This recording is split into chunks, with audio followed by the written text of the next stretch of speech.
ninja. Minor ninja.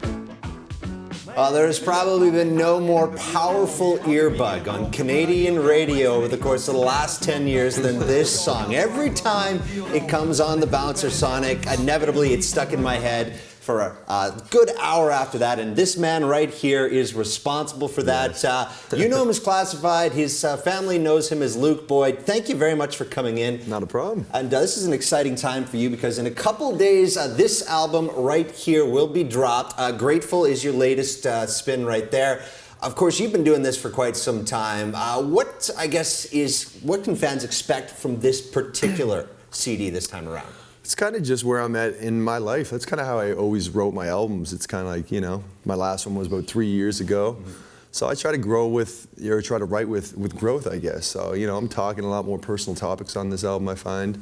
And then musically, just the more you do something, the more you learn, you know, how to do it. So I think musically it's a lot more intricate. It's a lot more, you know, the production's a lot stepped up, I guess. Now, of course, so you obviously throughout your 20-plus year career, you've done a lot of collaborations. Jim Cuddy's certainly one that I remember. Yes. But on this one here, you got a very big name, Snoop Dogg, yeah. dropping a track with you. What was that like? That was I always say it, but it's bucket list material. He was like that guy. I grew up in '90s hip hop, you know, fan. 15 years old. Snoop Dogg was my AC/DC, my Rolling Stones. You know what I mean? So it was surreal, man. He came. My manager and his manager were talking off and on for a couple months, and then he ended up coming to Nova Scotia to shoot Trailer Park Boys.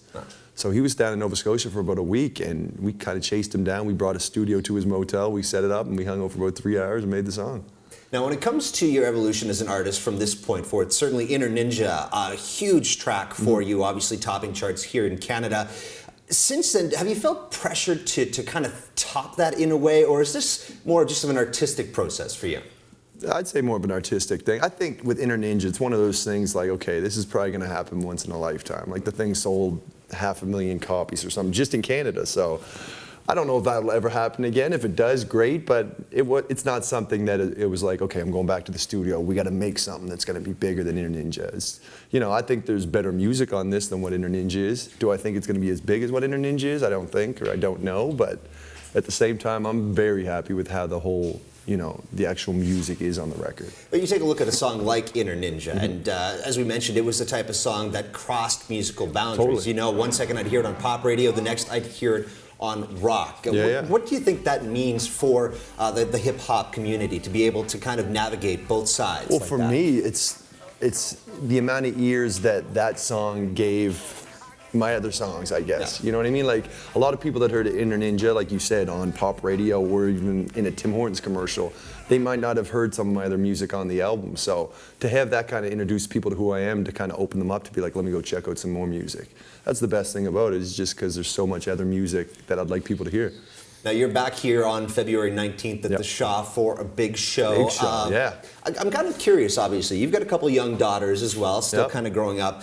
What's it like, I guess, kind of being a father while also having to hit the road to promote your material? It's going to be kind of a tricky balance. It definitely is. You know, I've been home almost for the last year, because when we started working on this album, I was like, okay, I'm going to kind of stop doing shows right now and just basically hang at home with my kids and work on this album. So I've been doing that for the last year, and now I'm kind of at that point, like, okay, maybe I got to get out for a little bit. But I've been on the road for 4 days now. My kids are calling me every morning and night, like, when are you coming home? So that definitely makes it harder, especially where they're at an age where they can actually talk and say, you know, I miss you, where before they were babies and they didn't know what was going on, so it wasn't that hard.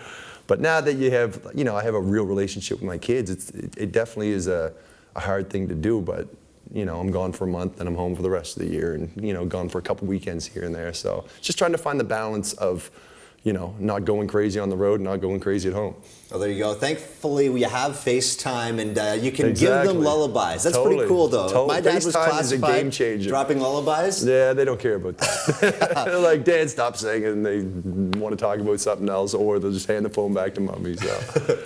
Well, there you go. This is the album Grateful right here. It is out on the 15th, and you'll be back in our city once again February 19th for a show at the Shaw Conference Center. Total pleasure having you in the house, man. Thanks for Always glad to have you here. That is Classified here at the Dinner Television Studios.